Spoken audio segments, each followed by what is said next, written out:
అందరికి నమస్కారం. నేను శిరీష. ప్రస్తుతం మనతో పాటు ఉన్నారు ప్రముఖ ఆధ్యాత్మికవేత్త, జ్యోతిష్య వాస్తు పండితులు, లలితాదేవి ఉపాసకులు నానాజీ పట్నాయక్ గారు. గురుగారితో మాట్లాడదాం. నమస్కారం గురుగారు. శ్రీమాత్రే నమః. గురుగారు, ముఖ్యంగా మరి ఈ మార్చి మాసంలో విశేషంగా మకర రాశి వారికి ఎలా ఉండబోతుంది అంటారు? ఎలాంటి జాగ్రత్తలు తీసుకోవచ్చు అంటారు? ఆర్థిక పరంగా, ఆరోగ్యపరంగా ఓవరాల్గా చూసుకుంటే ఈ మాసం ఎలా ఉంటుందంటారు? మార్చి మాసంలో ఉండే గ్రహస్థితి అదేవిధంగా మార్చి మాసంలో మనకి గ్రహణం కూడా ఉంటుంది, చంద్రగ్రహణం. అది స్వల్పమే, ఎక్కువేం కాదు. ఎందుకంటే జస్ట్ ఒక సాయంత్రం పూట 6:22 నుంచి 6:47 వరకు ఉంది. ఒక 25 to 30 minutes ఉంటుంది దాని ప్రభావం.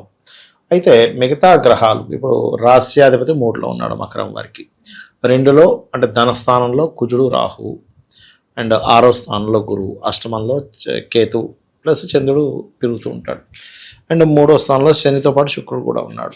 రవి కూడా జల్లి చేరతాడు 14వ తేదీ నుంచి.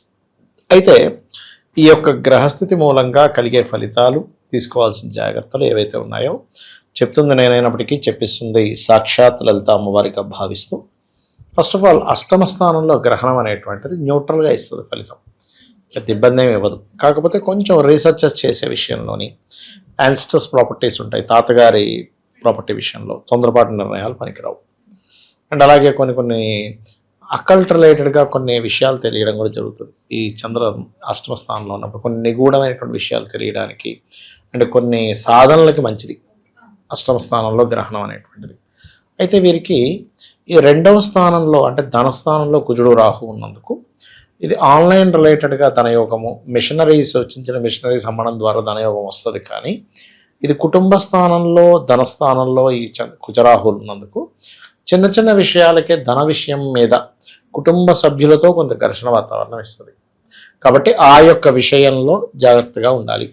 ఒక్కొక్కసారి ఎలా ఉంటుందంటే ఏదో ఘర్షణ ఉంటుంది కానీ బయటపడకుండా అంతర్గత ఘర్షణ జరుగుతూ ఉంటాయి. కుంభరాశి అంటే మకరం వారికి 2వ స్థానం కుంభమైంది కాబట్టి. అలాగే కొంతమంది కొత్త పరిచయాలు, స్త్రీల యొక్క పరిచయాలు ఏర్పడము, మరియు అదేవిధంగా జాబ్స్ ఇప్పించే వాళ్ళ పరిచయాలు ఏర్పడడం ఎక్కువగా జరుగుతాయి. ఎందుకంటే ఇక్కడ మీకు శుక్ర శనుల యొక్క సంబంధం 3వ స్థానంలో ఉంది కాబట్టి అక్కడ శుక్రుడు వచ్చున్నాడు. అండ్ ఇంకోటి ఏంటంటే మకరం వారికి ఈ 2 గ్రహాలు అక్కడ కలిసినందుకు కొంచెం ఇందాక నేను చెప్పినట్టుగా స్త్రీలతో ఏదైనా అప్పులు ఇవ్వడం తీసుకునే విషయంలో, ఎందుకంటే 6వ స్థానంలో గురువు ఉన్నాడు కాబట్టి రుణ విషయాల్లో కొంత జాగ్రత్తగా ఉండాలి అప్పులకు సంబంధించిన విషయంలో. ఎందుకంటే అక్కడ రవి ఉంటూ రవి యొక్క రాశిలో కేతు ఉన్నాడు, అంటే కేతు ఎనర్జీస్తో రవి అక్కడ ఉన్నాడు. చూడ్డానికి రవి, కానీ ఆ రవి ఎనర్జీ ఎప్పుడైతే కేతువుతో ఉందో కేతువుకి శనికి పడదు, కేతువుకి శుక్రుడికి పడదు. దానివల్ల ఏమవుతుందంటే మనం మనీని ఎవరైనా మధ్యవర్తిత్వంగా ఉండి ఇప్పించడం వల్ల, మన మధ్యవర్తిత్వంగా ఉండి హామీ సంతకాలు పెట్టడం వల్ల ఇబ్బంది వస్తుంది. అదేవిధంగా రవి 14వ తేదీ నుంచి వచ్చి అక్కడ చేరుతున్నాడు కాబట్టి కొంచెం అంటే ఏవైనా ఇప్పుడు రవి 14 నుంచి వచ్చినప్పటి నుంచి కొంచెం ధైర్యం చేసి కొన్ని పనులు చేయడం ఇలాంటివి జరుగుతూ ఉంటాయి. కాకపోతే ఎంతైనా సరే ఇక్కడ రవిశనుల మధ్యన శుక్రుడు ఉన్నాడు కాబట్టి కొంచెం స్త్రీలతో ఏదైనా కమ్యూనికేట్ చేసేటప్పుడు చాలా కేర్గా ఉండాలి. అది పెద్దగా ముఖ్యంగా అర్థం చేసుకోవాల్సిన విషయం. రైతులు ఈ పంట పొలాలు ఇట్లాంటి పిచికారీలు చేసేటువంటి విషయాల్లో కొంచెం జాగ్రత్తగా ఉండాలి. ఎందుకంటే ఈ 4వ అధిపతి అయినటువంటి కుజుడు 2వ స్థానంలో రాహుతో ఉన్నాడు. ఈ రాహు కానీ కేతు కానీ ఏంటంటే ఈ పంట, పురుగు, ఈ చెదలు పట్టడం వీటికి కారకులు అవుతారు. కాబట్టి రైతులు కొంచెం జాగ్రత్తగా ఉండాలి. రియల్ ఎస్టేట్ రంగాల్లో ఉండేటువంటి వారు ఒక్కోసారి చూడండి, వీళ్ళు ఏదో ల్యాండ్ తీసుకుంటారు పలానా రైతుల దగ్గర. తీసుకునేటప్పుడు వాళ్ళు ఒక్కొక్కసారి ఏమవుతుందంటే ఇంకొకరు ఎవరో ఉంటారు అన్నదమ్ముల్లో, వాళ్ళు సంతకం పెట్టరు. ఆ డిస్ప్యూట్స్ ల్యాండ్స్ తీసుకునే ఛాన్సెస్ ఉంటుంది ఈ నెల. కాబట్టి ఈ విషయంలో చాలా జాగ్రత్తగా ఉండాలి. అలాగే ఇంకొక విషయం ఏంటంటే ఏదైనా కొత్తగా కళా సంబంధించిన నేర్చుకోవడానికి, అంటే సంగీతం అనుకోండి, పాటలు అనుకోండి, డ్యాన్స్ అనుకోండి, ఈ కళా సంబంధించిన డ్రాయింగ్స్ లాంటివి నేర్చుకోవడానికి ఇప్పుడు ఉండేటువంటి గ్రహస్థితి అనుకూలంగా ఉంది. ఎందుకంటే 3వ స్థానం అనేటువంటిది మనం ఏదైనా చేతులతో వేసే ఆర్ట్స్ లాంటివి. అండ్ గురువులతో కొంత జాగ్రత్తగా ఉండాలి. 6వ స్థానంలో గురువు ఉన్నాడు కాబట్టి, అంటే గురువులతో అనవసర శత్రుత్వాలు, గురువులతో అనవసరమైన కోప స్వభావం, అంటే చిన్న ఇది అవ్వడం లాంటివి జరుగుతూ ఉంటాయి. ఇక ముఖ్యంగా ఈ గురువులతో అంటే గురుశాపము అంటూ ఉంటాం. మనకు తెలియకుండానే గురుశాపం ఎలా వస్తుందంటే మంచి విద్యావంతుల్ని, పండితుల్ని, దేవతా సంబంధించిన దాంట్లో నిత్యం ఉండేటువంటి ధర్మంగా ఉండే వ్యక్తిని మనం ఎప్పుడైతే అవమానిస్తామో గురుశాపం వస్తూ ఉంటుంది. ఇప్పుడు పర్టికులర్గా మకరం వారికి 6వ స్థానంలో గురువు ఉన్నందుకు వాళ్ళ పర్సనల్ చార్ట్లో జూపిటర్ పాడయ్యాడు అనుకోండి, అంటే గురువు నీచంలో ఉండటము, గురువు 6, 8, 12 స్థానాల్లో ఉండడం జరిగినప్పుడు ఏమవుతుందంటే అది ఇంకొంచెం పెరుగుతుంది దాని ప్రభావం.